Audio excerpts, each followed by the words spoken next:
Welcome to part 4 of playing the bass clarinet.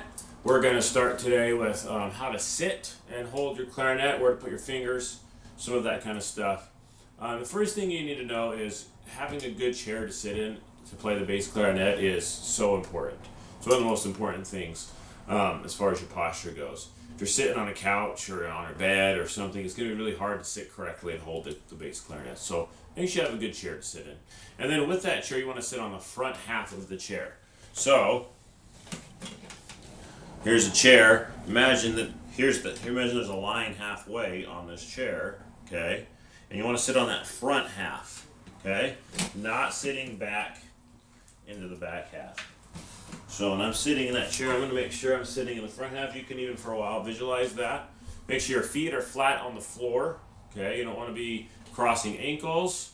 You don't want to be having your feet not reach the floor. So sit up so your feet can reach the floor, so that you're sitting tall, back is straight, and then you get this clarinet angle. So see, it's a little bit low for me, okay? So I'm going to adjust it using this adjusting screw on this post that sets on the ground. The good thing about it is that even though it's a bigger instrument, you don't have to hold it up the whole time. It just sets on the ground, and that's really cool. And you want to have it tall enough so that when you bring it to you, you don't have to slouch down. If it were too low, I'd have to slouch to get it, and that's not good. You want to sit up tall and make sure that it comes to you, okay? So the mouthpiece goes right to your mouth. All right? Then let's talk about where we put our fingers. Okay, here's the bass clarinet up close a little bit. The first thing is your thumb. Here's the back of the bass clarinet, and there's a little button right here, and your thumb goes on that one. Now, when you put it on there, don't do it like this way, okay? You want the thumb going up, because you're going to also have to hit this register key sometimes. So your thumb, when you hold it, should go like this, not like this, okay? This is wrong. You want it to go up when you put it on the clarinet, on the bass clarinet. So you can't see it's on the back now, but you want it to be going up, okay? And then there's this little teardrop key right here on the front. Your first finger goes right below that, okay? So on this key here. Now, there's a little hole inside that key. You want to make sure you cover that hole. If you don't cover that hole on the first few notes that we play, it won't play right, okay? Your next finger goes on this next round button, and then your third finger goes on this round button.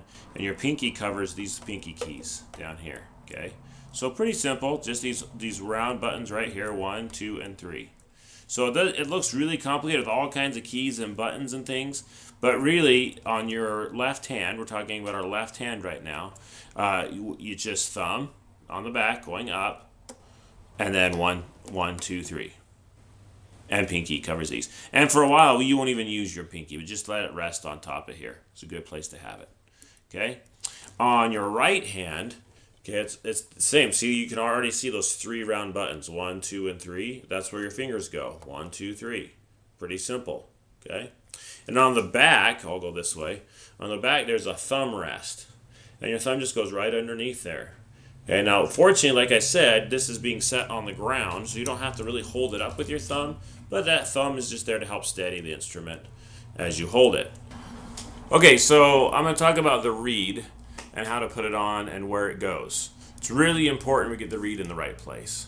Okay, so right now you can see it's already on there, and I just want to show you, if you look flat at it, I'm turning this quite a bit. So if I'm going to look at it, I'm going to make sure I look at it like this. Okay, so then I'm looking straight at it, and when you do that, when I show it to you, you'll see that just above the reed is a little sliver of black of the mouthpiece, okay? And that's where you want the reed to be placed. Let's talk about how to put that on there. So when you put it on, you'll be getting it out of a reed case. And we'll talk about reed cases soon too. So here's the reed. Here's the ligature. Notice the ligature just comes off. It's just what we use to hold the reed on the instrument. And you take that reed, and what I do is I already have the ligature on there, and I already have it loosened from the last time that I took it off. and I just leave it loose like that. I don't tighten it back up because then you have to re-loosen it to put the next reed on, right? So you just slide this up the mouthpiece just a little bit. It normally goes down here. You just slide it up a little bit, and you slide the reed in between the ligature and the mouthpiece. And my thumb's down here to kind of catch it, and so that doesn't slide all the way through.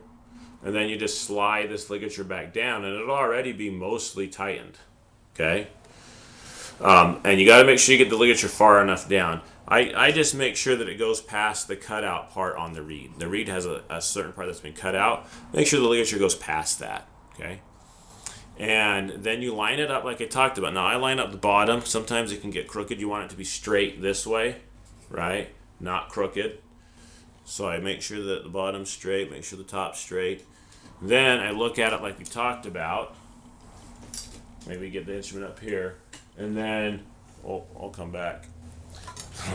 Then make sure that it's lined up correctly and that it's far enough down. You don't want it to be like this.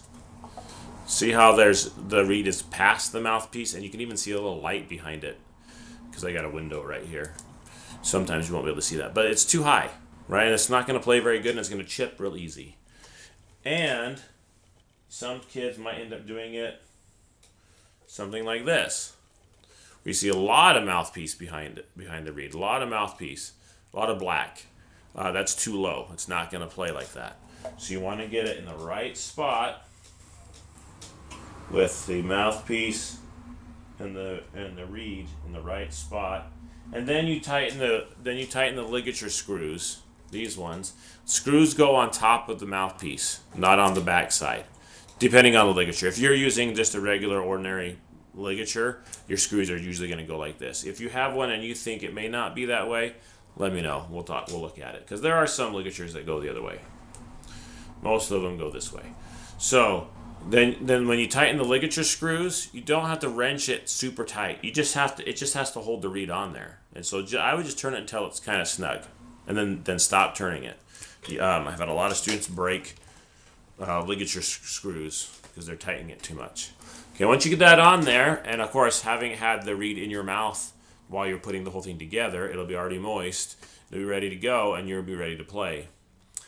Which leads us to our next video, and we'll get to that and show you how to form your embouchure, how to make your first sounds, and so see me that one. It's getting exciting, starting to play.